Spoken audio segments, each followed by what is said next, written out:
Soggy, Nachos podcast. My name is Jonell. Got my man Charlie with me. Got my man Frank Nitty with me. And guess what? You're an idiot. It's another one. The Jets again. We're going to get right into it. See, the Jets just got eliminated from playoff contention. And it's a lot of layers here, per usual, because it's the Jets. But you know what I'm going to do. You know what I'm going to do, Aaron Rodgers. I got to talk about Aaron Rodgers. They cleared him to play. He was about to come rescue it. He was on the sideline. I seen him over there getting all ready, opened up his window, XYZ, and now they're out of it. And now he ain't playing no more. Whooped it, of course. And now they still got Alan Lazard. They still had to pay Randall Cobb this year.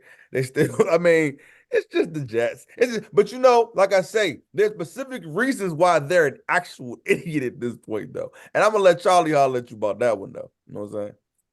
Look, I'm not gonna bury Aaron Rodgers. I could bury Aaron Rodgers, but he's still the best quarterback on that team because they employ Zach Wilson. My whole gripe is that they had everything on the line. They were technically still in the playoff hunt. This week, going into this week, they still had a real shot at making the playoffs, and that's why Aaron Rodgers was activated. And they said, he was gonna, he could come back as soon as next week. If they win the game, and they came out and got crushed. They came out as flat as a four flats on a Cadillac. They were. This was one of the worst games all season. They lost 30-0. You can't come out like that with everything on the line. You got to go out there screaming, kicking, clawing. You got to be like Dan Campbell, like biting kneecaps off.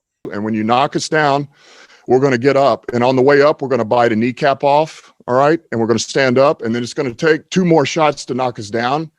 All right. And on the way up, we're going to take your other kneecap. And we're going to get up, and then it's going to take 3 shots to get us down. And when we do, we're going to take another hunk out of you. Before long, we're going to be the last one standing. Like you gotta come out here with everything you got, and everything they got wasn't crap. So that makes me believe maybe Robert Saleh's not the guy.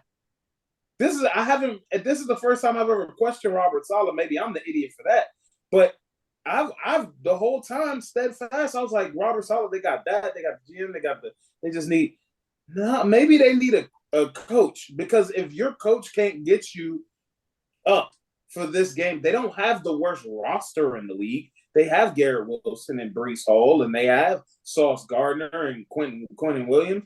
Like, they don't have the worst roster in the league, but you came out, abysmal. There's no excuse for that. No team should come out playing as bad as they did. That they look worse than the Carolina game.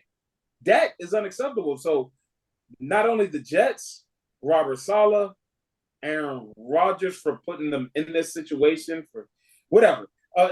The whole Jets can get it, but I'll give it to specifically Robert Saleh for getting that team up to go to bed. So here's the thing: I've never blamed a player for being injured, and so I can't give it to Aaron Rodgers in that regard. But I will give it to him for this regard, right? All of this talk about him coming back should have never happened.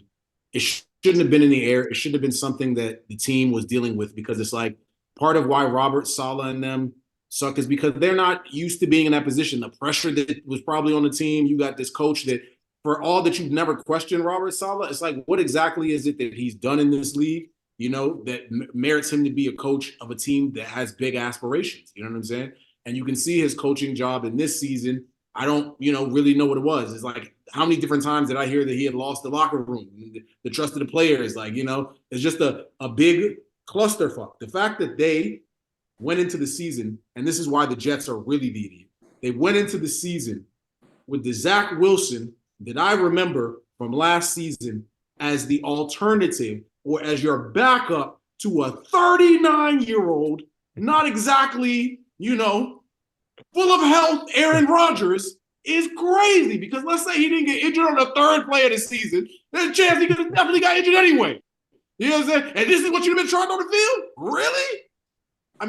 That in and of itself, it just says all it is. And it was perfect that they got dunished so that this story could go away and we can move on to something else, because they are horribly irrelevant and we didn't need any of that.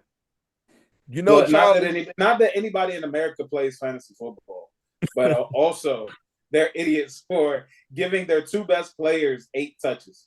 Like, I'll just say, Brees Hall carried the ball, I think, 6 times, and Garrett Wilson got 4 targets.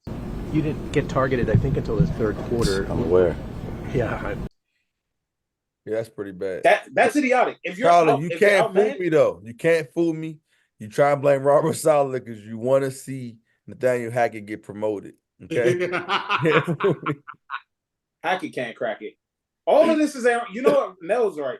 All of this is Aaron Rodgers. They're bad because they Gotta got come back to Rodgers, and man. Nathaniel Hackett and who was the other receiver? It was Cobb. And who's the other guy from Lazard. Green Bay? Lazard. Yeah, the Lizard King. The lizard. Yeah, all The of lizard. that. Jesus Christ. Anyways, man, this is Soggy Nachos podcast. Thanks for listening. Like, comment, share, subscribe. Show us some more, daughters. That's the main one. Peace.